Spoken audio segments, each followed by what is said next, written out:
Welcome to Empowered. I'm Elizabeth Naumovski, where ambition meets authenticity and women rewrite the rules of success. Today's conversation is all about empowered entrepreneurship, how women connect, contribute, and truly celebrate their worth. But why do so many of us undercharge while over-delivering? And how do we know when we're juggling too many ideas instead of building one powerful one? And what's the real cost of doing it all alone? My guest today shines a bold light on redefining value, finding focus, and turning isolation into inspiration. This is one conversation every woman in business needs to hear. Today's topic is empowered entrepreneurs connect, contribute, and celebrate. I'm joined by Mary Gaul, owner of Success Magnified LLC. Mary, welcome to Empowered. So happy to have you here today. Thank you for having me. I am really excited about our conversation today. I love that you empower women to talk about their finances and be more comfortable with their finances. And being a business owner is a big part of that. Okay, so let's just jump right in. How do you know if you're Mhm. running a business or you're just doing a lot of busy work? Yes. The first thing I always ask my clients when they start with me is, are you paying yourself? Right? That's the first thing. Are you making enough money to pay yourself? Then you're are running a business, right? Even if it's a small amount at first, we have to set the precedent that we are going to start paying ourselves as business owners, right? As running a business. And then determining what do they need their business to provide. Are they running their business to pay for their kids college? Are they running their business to set up their retirement? Are they already in kind of their third act and they just need a way to contribute, but they still want to be paid for the value that they bring? So we really look at what is the purpose of the business and how much do you want that business to bring in. So it's a good idea to have those numbers set. Okay, so what beliefs quietly keep women undercharging? Because this happens often rather than, they're undercharging or over delivering. Yes, yes. We are givers naturally, right? So we want to give and we want people to like us. And so sometimes we get that conflated and we think, oh, if I charge too much, they won't like me or they won't be able to afford it. We put all of these stories onto our clients Mhm. where we have no idea what their financial situation is, right? So we need to go back to the value that we're giving. And a lot of time, women entrepreneurs, especially in service based businesses, they might think, well, I'm giving this much per hour, or I have this many sessions and it costs this much per hour. We really need to go back and work on what's the long-term value that a client gets from working with us, right?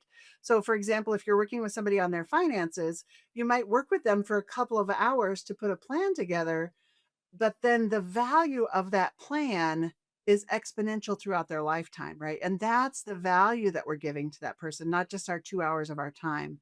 So, really looking at what is the value that somebody gets from working with us? What's the long term value, not just the time we're spending with them initially? And it's hard for us to kind of quantify that sometimes, especially in a service based business or where we're working with people that it may be a little bit harder to quantify that value. But that's where we need to start is really saying it's not just me per hour, this rate per hour.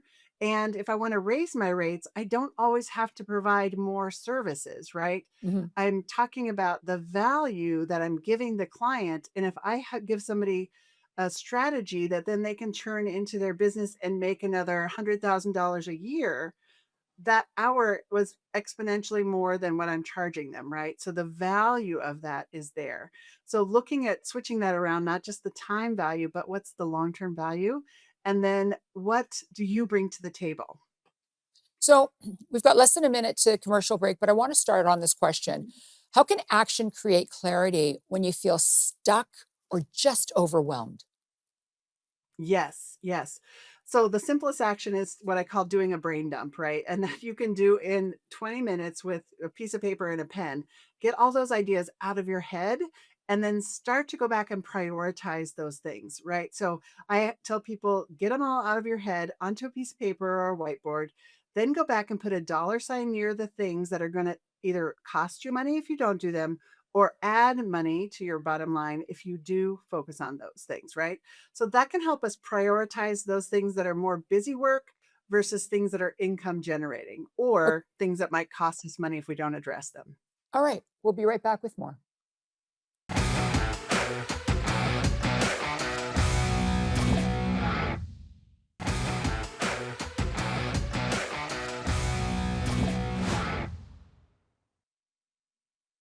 Welcome back to Empowered. I'm Elizabeth Naumovski. Today's topic is empowered entrepreneurs connect, contribute, and celebrate. Mary, we were talking about brain dump before we went to commercial break, and it made me think I was having trouble sleeping. And I woke up at 3:30 in the morning because my brain was just reeling. And I went into the bathroom and talked into my phone and wrote an article that I needed to write for a magazine. Is that what you're talking about when when you mention brain dump?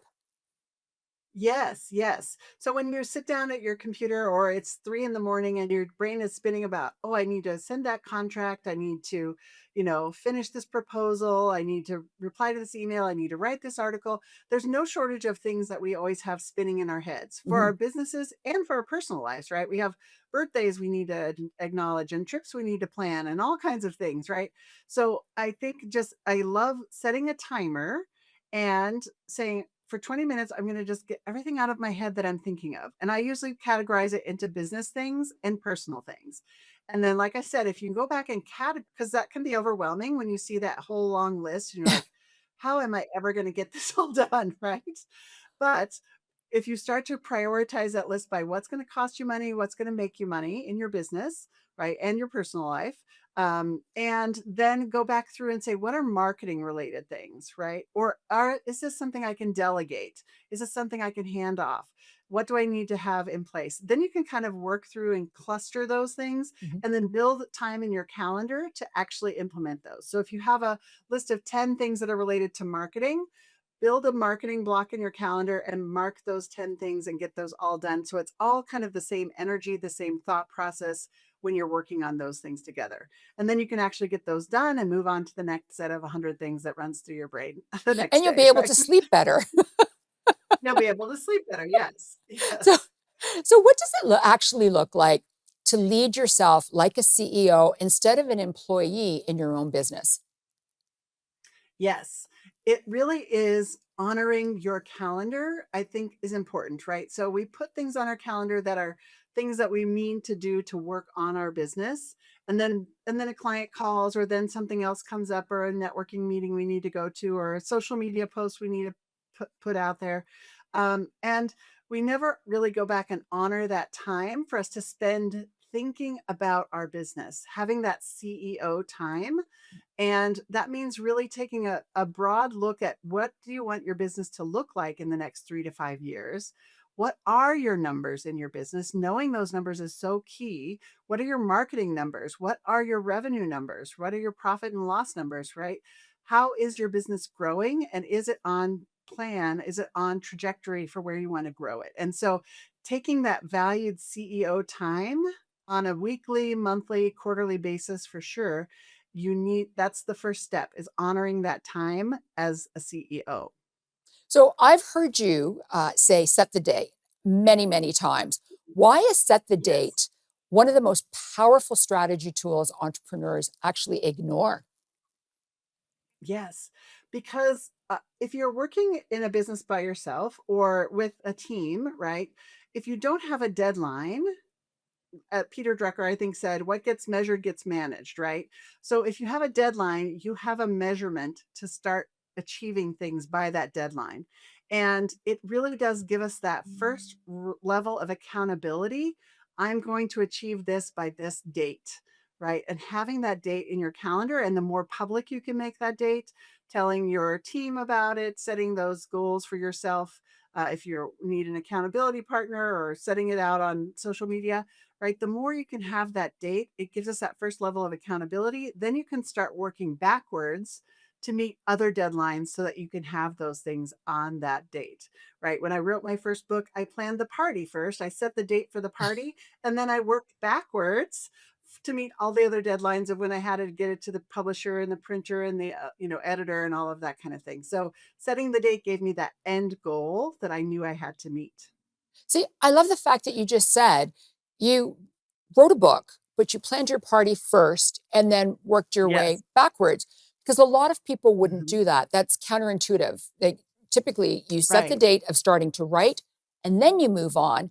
But I think this Yeah. mindset is very, very helpful for everyone where you're forward looking, you actually work Mhm. backwards, and then you know exactly where you're supposed to be at what time and how much you have to do before that time. I like the whole set the Yes. date thing, and I think it'll be very powerful for a lot of people that are watching the show and help them with their shows, with their businesses. Please don't go away. Yeah. We'll be right back with more of Mary Gull.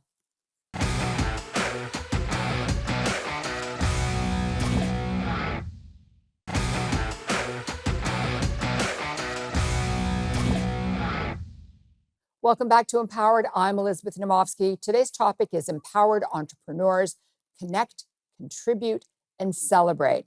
So, Mary, I want to talk about the early signs. What are the early signs that an entrepreneur is chasing too many ideas instead of building one strong offer?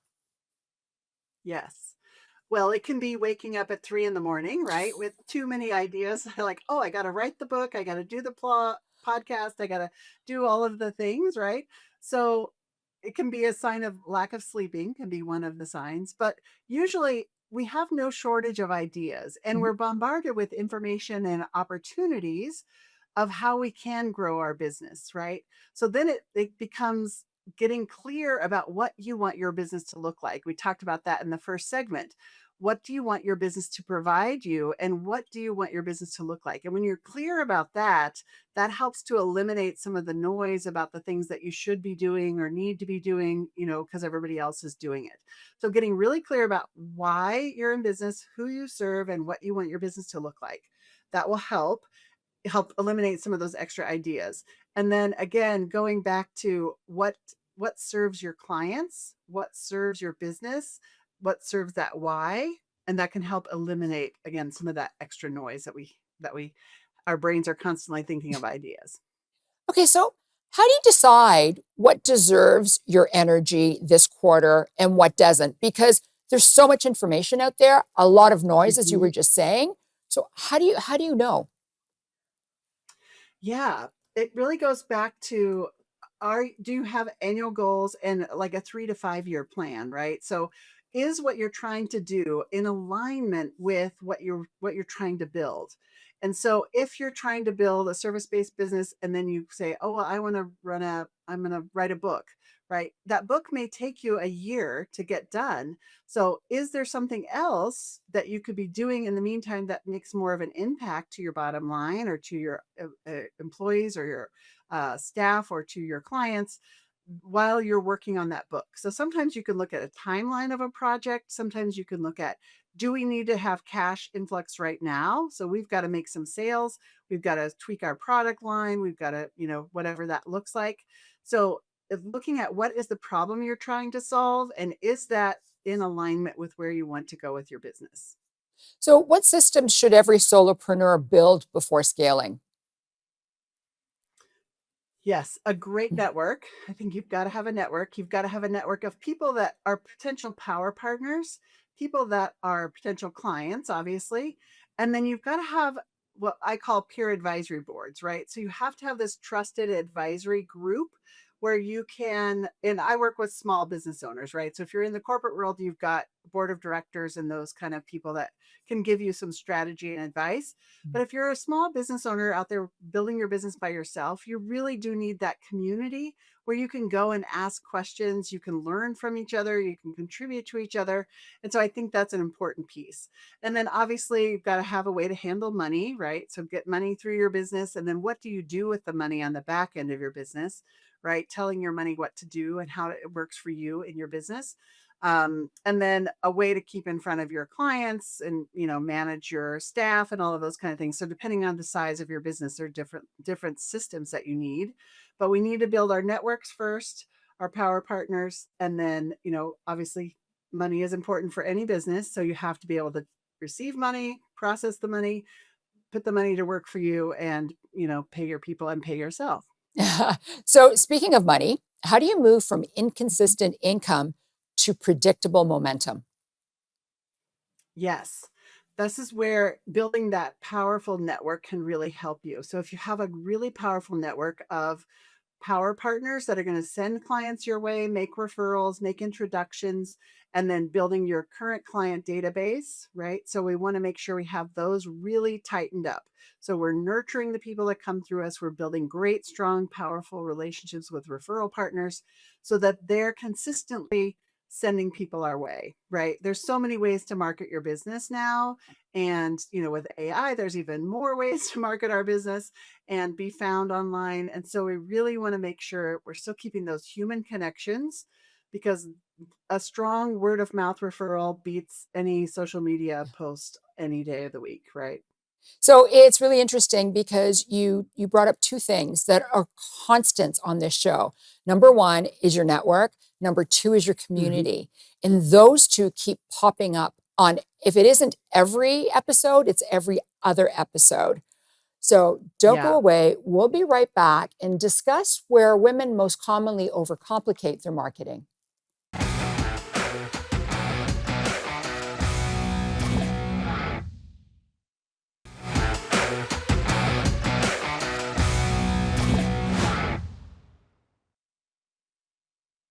Welcome back to Empowered. I'm Elizabeth Naumovski. Today's topic is Empowered Entrepreneurs Connect, Contribute, and Celebrate. And I'm joined by Mary Gaul. She's the owner of Success Magnified LLC. Okay, Mary, let's keep going. Last segment. Where do women most Yeah. commonly overcomplicate their marketing? I think it's trying to be everywhere all at once and talking to everybody, right? So if you say, oh, I just work with women, right? That's half of the population on the planet. That doesn't help me narrow down how to introduce you or who you work with or anything like that, right? So we really have to get specific in who we work with and how we serve them. And then where are those people going to find you? So there's no shortage of places we can post online, right? But if your clients are more professional, they might be more on LinkedIn, right? If your clients are more, they're looking for the latest trends and things like that, they might be on Instagram. So you don't necessarily need to be on all the platforms all the time. Pick the ones where your clients are going to be and then really build a strong audience there. So I think we overcomplicate things by trying to be everywhere all at once, all the time. I agree. And I agree with your analogies too. LinkedIn and Instagram, it's perfect. And, Mhm. everyone thinks they have to be on TikTok and Facebook and everywhere else, Right. but you really have to hone in on who you are and what you're doing. So I want to talk Yeah. about done. You talk about Mhm. done is better than perfect. And there's so many women who struggle with perfection, which doesn't even exist because it's a moving scale. So, what does done is Right. better than perfect actually look like in real business decisions? Yes. And when I say this, some people say, well, I don't want to just put up anything, right? I want it to have a level of professionalism. And yes, so we do want to have what is the minimum viable presentation you want to make, right? So if you're looking at social media posts or writing an article or something, what does that look like? Or when you're showing up at a networking event, done is better than perfect means I'm going to show up at this consistent level at a minimum, and when it's at that minimum, it's good enough. And that means I can post it. I can show up. I can have that conversation. I don't have to have things being perfect.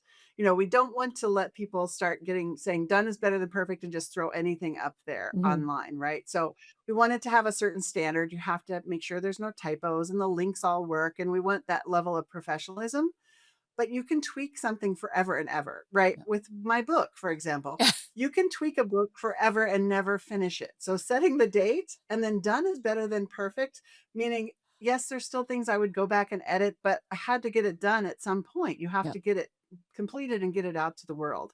So that's what I mean by done is better than perfect. We I can love we it. can stop ourselves from doing so many things by holding us back. I love it. I love it. Let's go to isolation in entrepreneurs. Why is isolation one of the biggest hidden costs of entrepreneurship? Yes, with especially now with AI, we can talk to AI a lot and get some great feedback, but you really do need other humans to run a business, right? Even if you're a solopreneur like I am, I have other people that I'm talking to about my business, of learning about new business concepts, and just sharing the ups and downs of being an entrepreneur. We need that human connection. And so yes, AI can give us some great strategies, some great tools, but we really do need human connection. And so I encourage you to find a community where you can go and talk about your business with other business people, right? It doesn't do any good to talk about it with somebody who has a W-2 job and doesn't understand the ups and downs of being an entrepreneur. So we really do need to find those communities for ourselves. All right, 40 seconds left. What happens when women Mhm. intentionally connect, contribute, and celebrate instead of competing? Yes, we all rise together. It's amazing to see. We all are learning so much every day. And when we have a chance to contribute to each other and help each other rise, I think it's innate in all of us and we want that for each other. And that's my view on life, right? So I think and we can't forget the celebration piece. As entrepreneurs, we're always on to the next thing.